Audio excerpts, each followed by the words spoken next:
J'étais médium, je guérissais les gens aussi en imposant les mains, mais pas avec la puissance de Dieu, avec la puissance du diable. J'avais des dons de vision, de visionnaire, comme on dit. C'était tout des mensonges, mais ça marchait quand même parce que le poids de la parole, c'est très important. À ce sujet, je vais vous raconter une anecdote qui est importante quand même, que j'ai vécue lorsque j'avais 11 ans, sur le poids de la parole. Vous savez, il faut se méfier de ce qu'on dit, il faut faire très très attention aux mots qu'on emploie quand on le dit. J'avais 11 ans, c'était l'hiver, je faisais de la luge, comme tout enfant qui s'amuse. Dans l'est de la France, il y a de la neige, et l'hiver, on fait du ski ou de la luge. Et on avait une piste de glace qui était très très glissante, et qui était très dangereuse aussi, parce qu'on partait dans un bois, et dans le bois, il fallait slalomer sur la glace avec des luges, et ensuite on traversait, il y avait des tremplins, enfin des barbelés, des lignées d'arbres, etc., etc. Il fallait être très adroit, il fallait bien regarder où c'est qu'on allait, c'était risqué.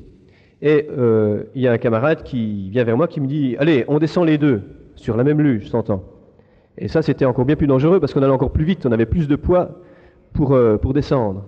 Alors je lui dis « Non, t'es fou, on va se tuer si on descend comme ça. » Et il me dit « Qu'est-ce que tu risques? Un œil, t'en as deux. » Hop, on descend. 5 minutes après, j'ai perdu un œil. Là, c'est moins rigolo. Parce que le poids de la parole, c'est pas n'importe quoi. Ce qu'on dit, c'est pas n'importe quoi. Après ça, j'ai grandi. J'ai eu un très grave accident quand j'avais 20 ans. Encore les sports d'hiver. J'ai continué ma vie. Je me suis trouvé une fiancée. Je lui ai fait un enfant. Je suis parti. Je me suis marié. On a eu un enfant. Je suis parti. Avec une autre femme encore. Elle est partie. Avec un autre homme. Elle est revenue. On a eu une fille. Et je suis parti. J'étais toujours médium, de plus en plus loin, de plus en plus profond. Mais j'étais persuadé que c'était Dieu qui me donnait ses pouvoirs. Pour moi, je ne travaillais pas pour le diable. Moi, je cherchais Dieu très fort. Et un jour, j'ai vu un esprit. Je voyais souvent des esprits, puisque quand on est médium, on voit des esprits. Mais un jour, j'ai vu un esprit qui n'était pas comme ceux que je voyais d'habitude. D'habitude, je voyais des esprits qui avaient forme humaine. Et un jour, j'ai vu un esprit qui était entre le crapaud, le chien et l'homme. C'était un mélange des trois, qui était aussi gros qu'un bœuf. Et cet esprit-là, il est venu vers moi une première fois. Je ne l'ai pas craint, parce que je ne craignais pas ces choses que je voyais. Il est venu une deuxième fois, me voir. Il ne s'est rien passé de plus, sinon qu'il m'avait dit son nom. Et quelques mois plus tard, donc c'était quand cette femme avec laquelle j'étais était partie, avec un autre, donc j'étais dans une grande souffrance à ce moment-là. Cet esprit est venu, il m'a dit « Moi, je te donne tout ce que tu veux. Tu me demandes un truc, je le fais pour toi. Tu te mouilles pas, c'est moi qui m'en occupe. Tu veux tuer quelqu'un? Tu me le dis, je le tue. Tu veux faire quoi que ce soit, tu me le dis, je le fais. » Alors là, me sont revenues les notions de catéchisme que j'avais eues, parce que quand on cherche Dieu, on va quand même là où c'est qu'on peut trouver, mais je n'avais pas trouvé dans l'Église ce qui me convenait. Je n'avais pas trouvé de vérité dans l'Église que je connaissais. Mais là, je me suis dit, Dieu existe vraiment. Et le diable existe vraiment, ça j'en suis sûr, je le vois. Donc si le diable existe, Dieu existe. C'est pas possible que le diable existe et que Dieu n'existe pas. Alors là, j'ai crié à Dieu, parce que j'ai eu très peur. Pas très peur de l'esprit, mais très peur de moi, de ce que j'allais faire. Est-ce que j'allais résister, ou est-ce que j'allais lui dire « D'accord ». C'était difficile, je souffrais, je ne pouvais plus travailler par moments tellement je souffrais, tellement je pleurais. Et cet esprit qui venait et qui me disait « Il t'ennuie, hein ?» Il me le dit, je le débarrasse. C'est facile, t'as rien à faire, tu te mouilles pas. Mais je voulais pas de ça, je savais que je donnerais mon âme si je faisais ça. Et là j'ai crié à Dieu. Et c'est à partir de ce moment-là où Dieu a accentué encore son action dans ma vie, parce que il avait mis sa main sur moi depuis que j'étais tout petit. Mais il a accentué son action dans ma vie. Et quelques temps plus tard, quelques semaines plus tard, un autre esprit est venu, beau comme un prince, vêtu comme un prince. Il est venu me voir. Il était très noble, un langage parfait.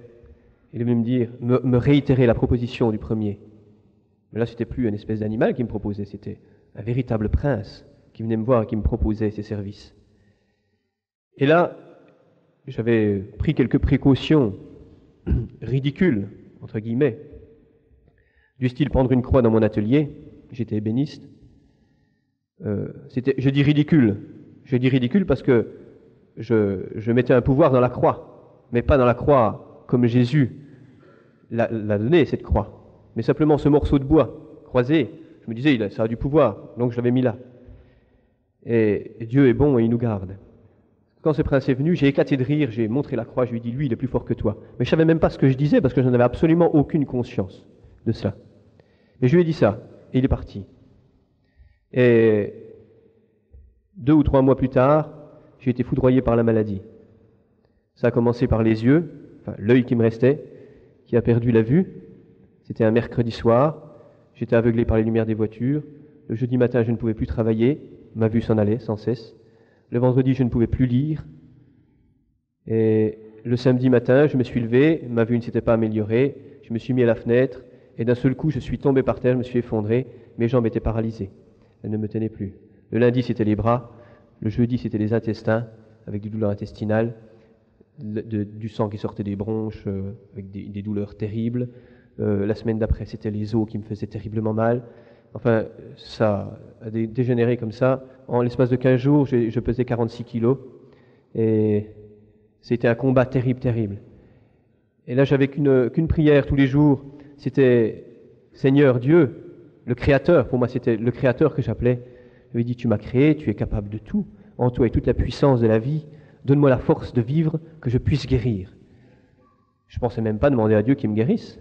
Mais je demandais seulement la force de vivre, qui me donne l'énergie de la vie en moi, qu'il la maintienne en moi comme un souffle, pour que je puisse, avec le temps, guérir.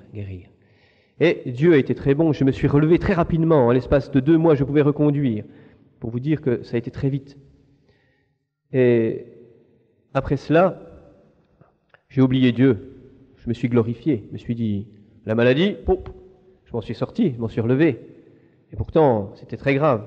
Tout le monde m'avait condamné, tous les médecins m'avaient condamné.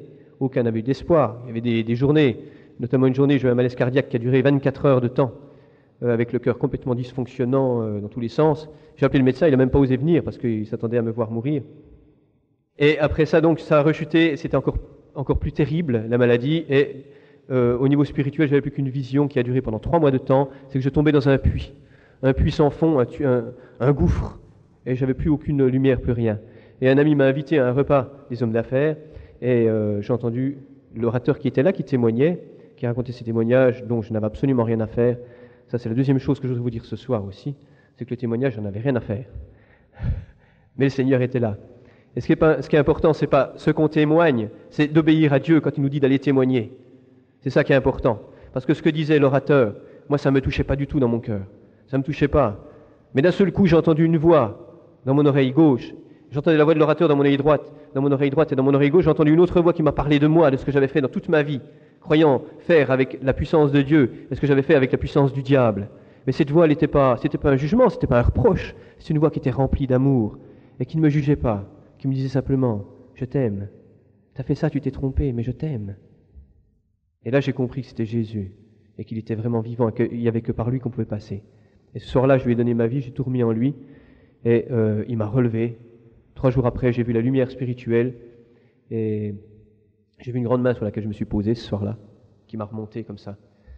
Et ensuite, le Seigneur m'a délivré des multiples esprits mauvais qui étaient en moi, parce qu'avec tout ce que j'avais fait, j'en avais beaucoup. Et ensuite, il m'a guéri. 2 mois après, il m'a guéri, complètement guéri. Et c'est fait très simplement. J'en avais assez d'être malade, j'avais pas envie de mourir alors que j'étais mourant. Et je me suis mis à genoux, j'ai pleuré. Je lui ai dit, Seigneur, guéris-moi. C'est tout. Il ne s'est rien passé de plus. C'est 2 jours après, 3 jours après, que je me suis rendu compte, que je me suis aperçu que j'avais de la force, que je pouvais refaire des choses. Et en l'espace de 3 mois, j'ai repris 10 kilos. Et j'ai été complètement guéri. Et maintenant, eh bien, je suis là, au milieu de vous.